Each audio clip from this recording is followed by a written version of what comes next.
Vamos então começar o capítulo 45, Mente Enferma. Observando e trabalhando sempre, Aniceto considerou: aqui não comparecem apenas os desencarnados enfermos. Reparem os encarnados, igualmente. Entre o nosso círculo e a Assembleia dos Irmãos Corporificados, a percentagem de trabalhadores em relação ao número de doentes e necessitados é quase a mesma. Designando um cavalheiro aprumado e bem posto, que se mantinha em palestra com o senhor Bentes, doutrinador naquele grupo, acrescentou: vejam este amigo rodeado de sombra, em conversação com o colaborador de nossa irmã Isabel. Ouçam-lhe a palavra e depois ajuizem. Com efeito, o cavalheiro indicado rodeava-se de pequenas nuvens mormente ao longo do cérebro. Fixando nele a atenção, eu o ouvia distintamente. Há muito, asseverava com ênfase, frequento as reuniões espiritistas à procura de alguma coisa que me satisfaça, no entanto, e sorriu irônico, ou a minha infelicidade é maior que a dos outros, ou estamos diante de mistificação mundial. Então vamos lembrar que Kardec, o André Luiz, né, chama os espíritas de espiritistas.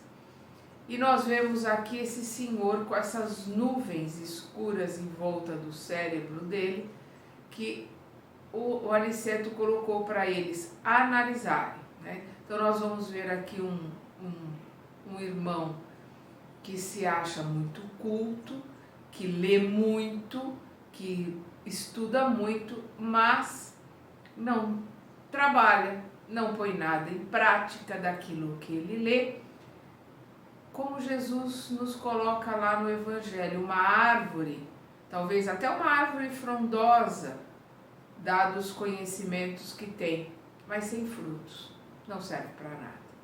Vamos continuar. Atento à respeitosa atitude do orientador encarnado, prosseguia orgulhoso. Tenho estudado muitíssimo, não me furtando ao crivo da razão rigorosa.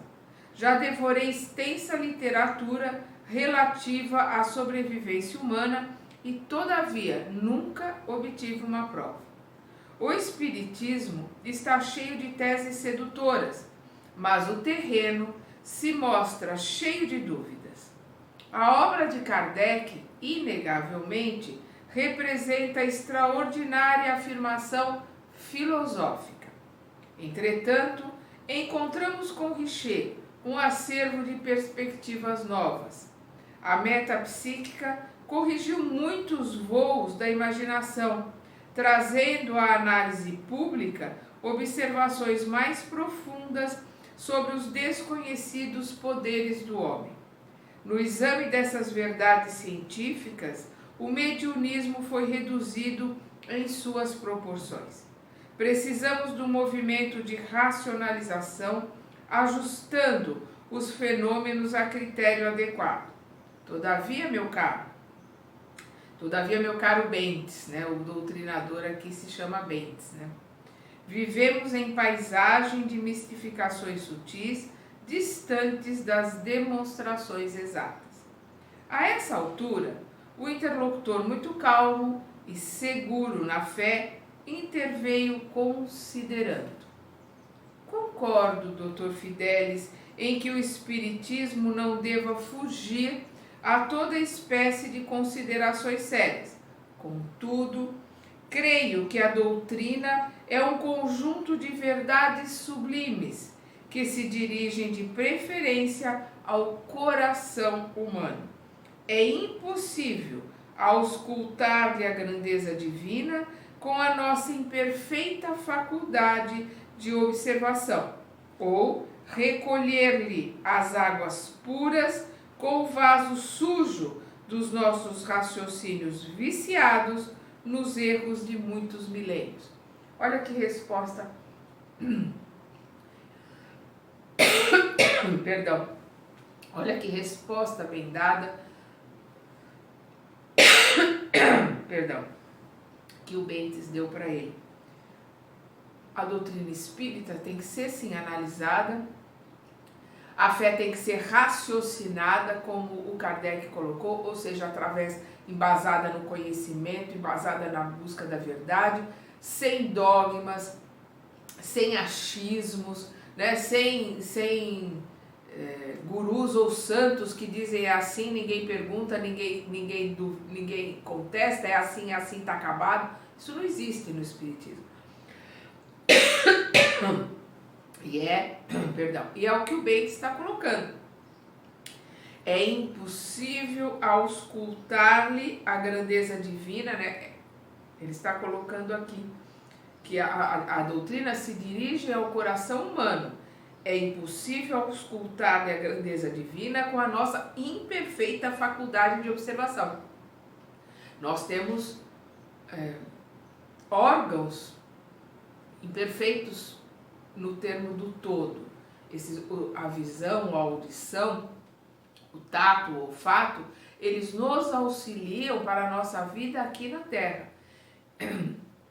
Em termos transcendentais, em termos da vida espiritual, em termos de buscarmos o nosso interior, eles até nos atrapalham, porque eles nos enganam, a visão, ela trabalha dentro daquilo que ela está acostumada a codificar e ela faz um apanhado e manda para o cérebro aquilo que ela reconhece.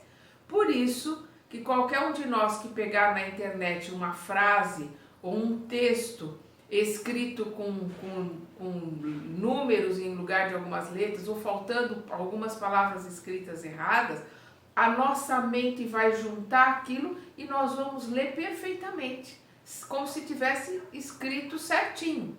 Por quê? Porque a nossa mente trabalha com aquilo que ela conhece. Então, dentro daquilo que ela conhece, ela decodifica e manda para o nosso cérebro. Eis o X da questão. Ela trabalha com aquilo que ela conhece. Para que a gente possa ter um raciocínio, uma lógica mais aprimorada, nós precisamos colocar na nossa mente, enviar para a nossa mente um número muito grande de conhecimento. É o que nós estamos fazendo aqui. Nós estamos estudando André Luiz, nós temos que estudar Emmanuel, nós temos que estudar o Pentateuco, os 5 livros que o Kardec nos deixou, porque aí com a nossa mente, com a nossa bagagem, né, o nosso vaso, o nosso reservatório, com bagagem criteriosa, com bagagem embasada, né, em espíritos conhecidos que realmente transmitem mensagens claras, fidedignas, aí nós vamos poder raciocinar e analisar aquilo que nós estamos lendo e estamos vendo. É isso que o Bentes está colocando aqui. É impossível auscultar a grandeza divina com a nossa imperfeita faculdade de observação, ou recolher-lhe as águas puras com o vaso sujo dos nossos raciocínios viciados nos erros de muitos milênios. Por que de muitos milênios? Porque nós trazemos ideias pré-concebidas, preconceitos de vidas passadas. Nós temos uma bagagem no nosso inconsciente e ela chega primeiro ao nosso cérebro do que a nossa capacidade de síntese, de análise de alguma coisa. Então nós primeiro precisamos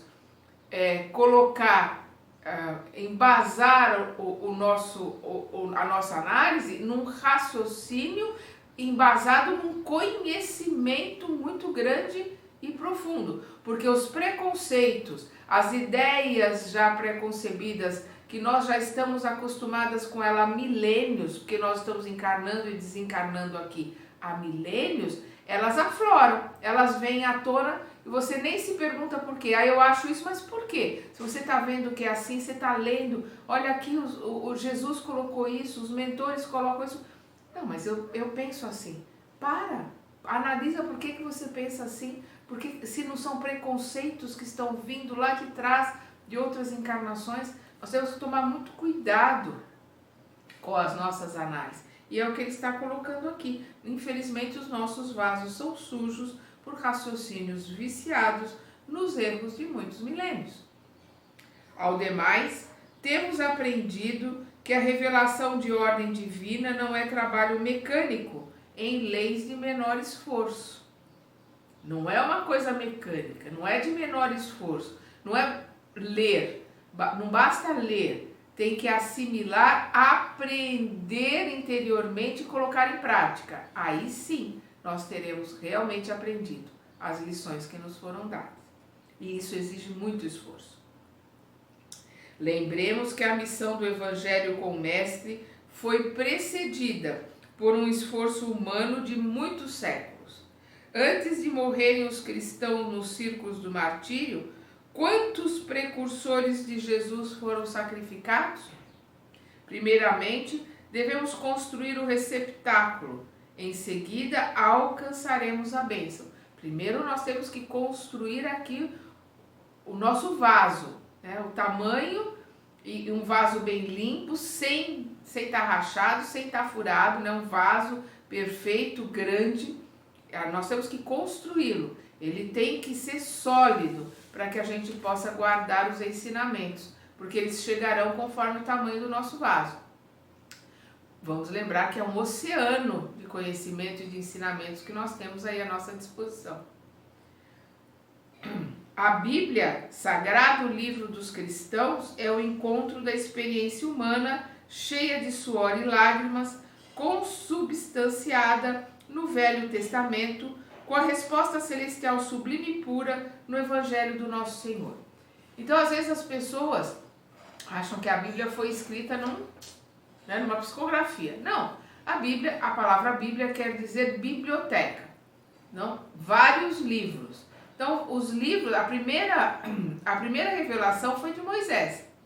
Então, foram se juntando os livros desde Moisés. Então, todos esses livros foram compilados, né, traduzidos, copiados e foram se juntando até nós termos uma biblioteca com vários livros, que é a Bíblia, que é o que quer dizer a palavra Bíblia, uma biblioteca com vários livros, né? Biblioteca, óbvio, vários livros. Então, uma biblioteca, e aqui é o que ele está colocando aqui. É o encontro da experiência humana cheia de suor e lágrimas, consubstanciada no Velho Testamento. E o Velho Testamento é baseado na primeira revelação, começa lá com a Gênese de Moisés, a Gênese mosaica. E vai seguindo pelos outros apóstolos, pelos outros profetas, né? E os livros vão se seguindo. E cheia de suor e lágrimas, porque todos eles passaram por muitas dificuldades. Consubstanciada no Velho Testamento. Velho Testamento, primeira revelação. Com resposta celestial, sublime e pura no Evangelho do nosso Senhor, que é o Novo Testamento, que é o Evangelho de Jesus. Evangelho quer dizer boa nova, uma lição nova, um ensinamento novo. Então, ela vai se,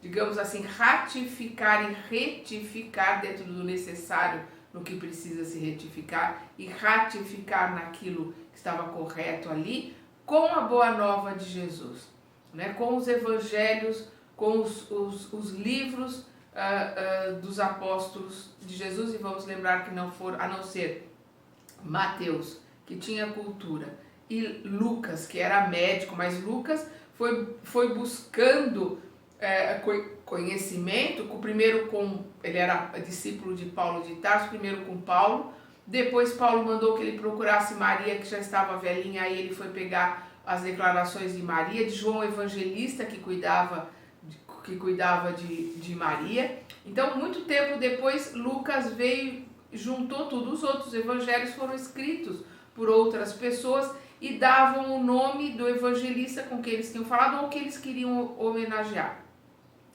Então, nós vamos ver aqui que nós temos alguns que foram escritas pelos próprios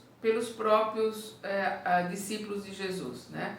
Que aqui no caso, João João Evangelista, foi ele que escreveu, né, o livro de João e o Apocalipse. O cavalheiro, que respondia pelo nome de Dr. Fidelis, sorria de modo vago entre a ironia e a vaidade ofendida. Bentes, contudo, não perdeu a oportunidade e continuou. Nós estamos vendo aqui o Bentes colocando para ele verdades, lições profundas, sem arrogância, sem prepotência, ali tranquilamente passando para ele a resposta certa e necessária pro pseudo conhecedor da doutrina, como esse Dr. Fidelis se coloca, né? Ele se coloca muito conhecedor, muito intelectual, mas ele é aqueles pseudos conhecedores, né? Que passam só por cima, que, digamos assim, leem só algumas coisas ou sabem algumas determinações, algumas coisas de cada livro, é tudo muito superficial, querem aprender sem esforço e principalmente querem aprender sem pôr em prática e sem se modificarem, que o esforço é maior. Aí não adianta nada, fica só mais um intelectual, né, dentro do centro espírita, porque dentro do centro espírita tem muito intelectual. Tem poucos espíritas verdadeiros, infelizmente, mas tem muito intelectual. Se todo serviço sério da existência humana é alguma coisa de sagrado aos nossos olhos, que dizer da expressão divina no trabalho planetário? E considerando a essência do serviço na organização do mundo, que seria de nós se um punhado de espíritos amigos e sábios nos arrebatassem a visão ampla de orbes superiores, impelindo-nos para eles precipitadamente, tão só pelo fato de nos dispensarem como indivíduos uma estima santa? Estaríamos preparados para a mudança radical? Saberemos o que vem a ser a vida num orbe superior? Não temos nem ideia, né? Teremos trabalhado bastante para entender os divinos desígnios? E a Terra? E as nossas milenárias dívidas para com o planeta que nos tem suportado as imperfeições? Como residir nos andares mais altos sem drenar os pântanos que jazem embaixo? Essas condições tornam-se imprescindíveis no exame de argumentação como a sua, porquanto não poderemos ajuizar com precisão as correntes generosas de um rio caudaloso, observando tão somente as gotas recolhidas no dedal das nossas limitações. Então aí ele está colocando ali no dedal das nossas limitações. A gente não pode julgar pela nossa pouca capacidade de agregar ou de entender os ensinamentos. E nós não podemos e nem temos condições de querer dar um salto. Não existe salto quântico na nossa vida, né, na vida espiritual. Nós vamos ter aquilo que conquistarmos. Nós vamos ter aquilo que merecermos. Nós vamos estar com os nossos iguais, nós vamos ficar com os nossos iguais, tanto aqui encarnados como desencarnados. E por sintonia, tanto aqui na Terra, atrairemos aqueles que por sintonia são iguais a nós, como no plano espiritual estaremos no lugar que seja igual à nossa vibração, por sintonia estaremos com os nossos iguais. E como que a gente vai passar por um plano sem limpar a sujeira que nós fizemos aqui no planeta? Como que a gente vai para um plano superior sem pagarmos as nossas dívidas de milênios e de milênios para com o planeta Terra? Não tem como. Nós temos que zerar as nossas contas para começarmos uma conta nova. E é por isso que nós reencarnamos, para acertarmos as nossas contas. O pesquisador renitente acentuou a expressão irônica do rosto e revidou. Você fala como homem de fé, esquecendo que meu esforço se dirige à razão e à ciência. Quero referir-me às ilações inevitáveis da consulta livre, às farsas mediúnicas de todos os tempos. Você está informado de que cientistas inúmeros examinaram as fraudes dos mais célebres aparelhos do mediunismo na Europa e na América? Ora, que esperar de uma doutrina confiada a mistificadores continentais? Bentes respondeu muito sereno e ponderado. Está enganado, meu amigo. Estaríamos laborando em erro grave se colocássemos toda a responsabilidade doutrinária nas organizações mediúnicas. Os médiuns são simples colaboradores do trabalho de espiritualização. Cada um responderá pelo que fez das possibilidades recebidas, como também nós seremos compelidos a contas necessárias algum dia. Não poderíamos cometer o absurdo de atribuir a concentração de todas as verdades divinas somente na cabeça de alguns homens, candidatos a novos cultos de adoração. A doutrina Dr. Fidelis é uma fonte sublime e pura, inacessível aos pruridos individualistas de qualquer de nós, fonte na qual cada companheiro deve beber a água da renovação própria. Quanto às fraudes mediúnicas a que se refere, é forçoso reconhecer que a pretensa infabilidade científica tem procurado converter os mais nobres colaboradores dos desencarnados em grandes nervosos ou em simples cobaias de laboratório. Os pesquisadores atualmente batizados como metapsiquistas são estranhos lavradores que exameiam no campo de serviço sem nada produzirem de fundamentalmente útil. Inclinam-se para a terra, contam os grãos de areia e os vermes invasores, determinam o grau de calor e estudam a longitude, observam as disposições climáticas e anotam as variações atmosféricas. Mas, com grande surpresa para os trabalhadores sinceros, desprezam a semente. Então não serve para nada. Se não estão semeando, estão pura e simplesmente ali registrando, né, longitude, latitude, como ele diz, contando areia e contando os vermes e desprezando o mais importante, que é a semente. Né? A semente tem que germinar, tem que frutificar. Né? Nós temos em nós uma semente de luz que é do nosso Pai, do nosso Criador, que nós temos que fazer com que ela germine, com que ela se frutifique. É a parábola dos talentos. Nós temos que desenvolver os nossos talentos e devolver a Deus multiplicado, triplicado. Nós não podemos, por medo, por preguiça, por indolência, enterrarmos o nosso talento. Porque nós teremos, no final das contas, que prestarmos contas com aquele que nos entregou por empréstimo os talentos. Eles são emprestados para que a gente possa desenvolver em nós os nossos verdadeiros talentos. Precisamos analisar muito bem isso. O interlocutor deixou de sorrir e observou. Vamos ver. Espero a mensagem dos meus com os sinais iniludíveis da sobrevivência após a morte. Aniceto nos tocou de leve e falou. Repararam como este homem traz a mente enfermiça? Vamos lembrar, né? Ela está com a mente toda enevoada de nuvens escuras. É um dos curiosos doentes encarnados.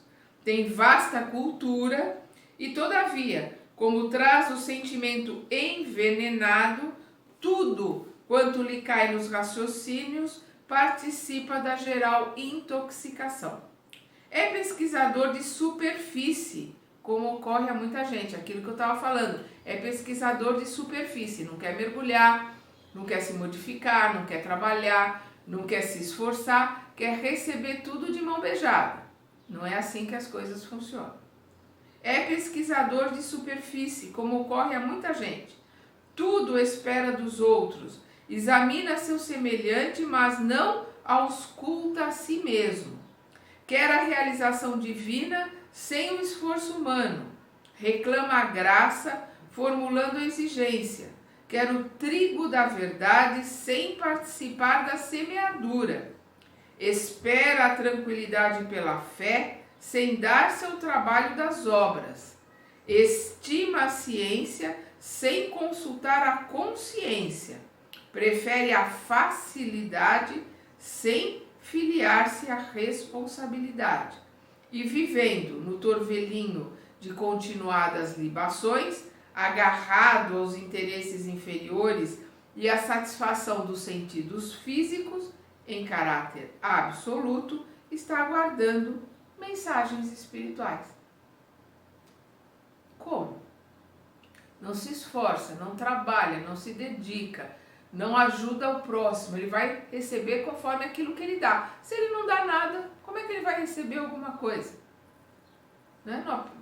Nós somos julgados e analisados pelos frutos que damos, pelo esforço que fazemos em aprender, em crescer, em melhorar e principalmente em servir. E a maioria não quer servir, quer ser servido. Vai à casa espírita não para ajudar, não para trabalhar, não para servir, mas para ser servido. Infelizmente, essa é a grande maioria dos trabalhadores de uma casa espírita. Estávamos admirados ante as conclusões interessantes do instrutor amigo. Vicente, que se mantinha sob forte impressão, perguntou: afinal de contas, o que deseja este homem? Aniceto sorriu e respondeu. Também ele teria imensas dificuldades para responder. Ou seja, esse doutor Fidelis, nem ele sabe o que ele quer. Como a grande maioria, né, não sabe o que quer, não sabe o que procura, nada. Tá querendo que alguém resolva a vida dele e que alguém faça por ele. Faça as modificações e faça o trabalho por ele. É o que o Aniceto coloca aqui. Também ele teria imensas dificuldades para responder. Para nós outros, Vicente, o doutor Fidelis é um desses enfermos que ainda não se dispuseram a procurar o alívio pelo demasiado apego à sensação. É daqueles enfermos que nem sabe que está doente, acha que está são, está apegado às sensações do mundo, aos prazeres imediatos, ele está ali acomodado, não quer sair do seu status quo, não quer sair do quentinho ali da acomodação dele. Infelizmente, como o Dr. Fidelis, tem muitos nas casas espíritas e em todos os lugares, em todos os outros tempos, em todas as religiões. O que mais existe são tipos como o Dr. Fidelis. Vamos continuar estudando e aprendendo no próximo capítulo com André Luiz.